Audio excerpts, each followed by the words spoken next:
De politie heeft juist in Snits een famke van 8 van het Jereveen en een joggetje famke uit Ljouwen doorhouden op verdenking van mishandeling van twee vrouwen op het station Noord in Snits. De slachtoffers van 21 en 24 waren zonder aanleiding tot het twee mishandelen. De verdachten binnen dezelfde die verleden week aangehouden waren voor mishandeling van twee homo's op het station. Bij Prins in Dokkum is vanmorgen weer actie vierd bij de poorten. De stakers en het FNV binnen lulk omdat de spandoeken op het stek voor het helle binnen. Via het vakbond constateert dat op een nij werkoornom wordt toch oren bedrogen.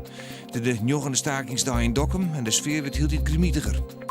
De verdwijnen nog dit jaar 10 banen bij het Fries Museum in Ljouwen. Het museum wil mij de bezuinigingsoperatie voorkomen dat het in de cijfers komt.